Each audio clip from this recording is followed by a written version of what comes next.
Welcome to Small Monkey and Big Monkeys, stories from the corporate jungle, about people trying to survive, prosper, grow careers, and lead a dignified, happy life. You will love to watch and be inspired by our stories. Please hit the like button and subscribe to our channel. To receive notifications, click on the bell icon. You are suicidal too. Suit yourself, said the director marketing. Surya Devaya was assigned a cardiovascular product of Oralis that was performing poorly for the previous 6 years. The CV product was of strategic importance to the parent company in the U.S., and it had an important bearing on the performance rating of the managing director of Oralis India. This was, of course, a secret. Surya developed an ambitious plan to achieve nearly 5 times the sales and an expense budget that seemed outrageous to the director marketing. You are suicidal too. Suit yourself, said the director marketing hopelessly, when Surya was about to meet the MD for seeking approval of the plan. The director marketing was skeptical about the whole plan and tried to tone down the whole plan, especially because promotional expenditure above 10% was hardly ever permitted in Oralis. Surya persisted and expressed his desire to present his plan to the MD, a financial expert. The marketing director was shaking his head and said, "You are suicidal too. Suit yourself. Go ahead, meet the MD and get his approval, if you can," almost implying that the plan has no chance of being approved. Seeking a 25% promotional budget was considered both foolish and suicidal. Surya Devaya was elated when he was promoted to the position of marketing manager at Oralis Dynamed after 16 long years in field sales. Surya had excelled in every aspect of sales management and had shown remarkable marketing acumen, often leading to spectacular sales growth of the prime brands of Oralis. Surya was a qualified microbiologist and a keen reader of medical publications and books on marketing. He was a very keen observer of customer behavior and was always on the lookout for opportunities to apply the knowledge practically for developing a competitive edge in the market. Soon, Surya realized that his colleagues at HO considered him a monkey from a different tribe as he wasn't an MBA. However, the sales team adored him like a battle-scarred and decorated war veteran. The lack of an MBA was more than adequately compensated by medical knowledge and a deep understanding of the dynamics at the interface with the customers. The tribe at HO palmed off failing products to Surya, and the cardiovascular product was one of them.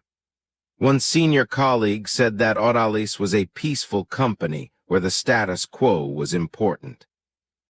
As a piece of immense wisdom, he said, "If you stick your neck out, it will be chopped." They were actually telling Surya to be mediocre and stop climbing trees. Ha ha ha. Surya considered this an opportunity and developed a very detailed plan to achieve nearly 5 times the sales volume with detailed campaigns and costs.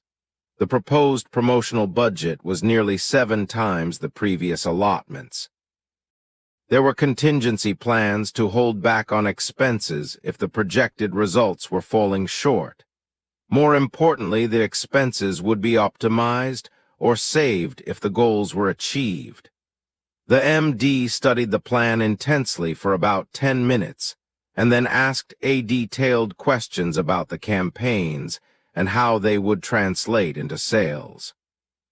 Finally, he approved the plan and said, "Good, but don't overspend just because I approved a lavish budget." This was a major turning point in the corporate career of Surya. Actually, the managing director was waiting for the marketing director to make the bold move. But without conviction, it would be a waste of time and money. Seeing the strong conviction and the detailed campaign prepared by Surya, he decided to take a prudent risk. He said, "Vision without investment and discipline is a waste." Great leaders balance ambition with prudence. The HO team was absolutely stunned when Surya emerged smilingly from the managing director's office. The unprecedented budget had been approved without cuts. This implied that the managing director trusted Surya and had shown full confidence in his abilities. The lack of an MBA was not a handicap for the monkey from a different tribe. It was time for them to readjust their preconceived notions. Surya implemented many new and creative promotional inputs and also applied the principles of maxi marketing, from the book authored by Stan Rapps and Tom Collins. The scientific inputs were amongst the most productive inputs for the brand.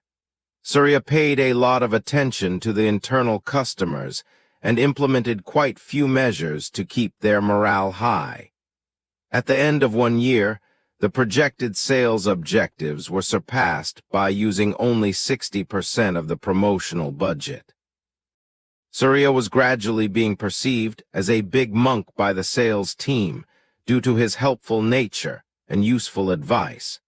The super success of the anti-cholesterol product did wonders for Surya's career. Soon the parent company Autalis Dynamed began sending Surya to attend cardiology and other medical conferences at Bali, Bangkok, and other places. Surya didn't mind being from a different tribe. If you liked this story, please hit the like button and subscribe to our channel. To receive notifications, click on the bell icon. If you wish to share your story, please send an email to prsmonks@outlook.com or 11decibels@gmail.com. If this story reminded you of someone from your own workplace jungle, share this episode with them. See you next week on Small Monkey and Big Monkeys.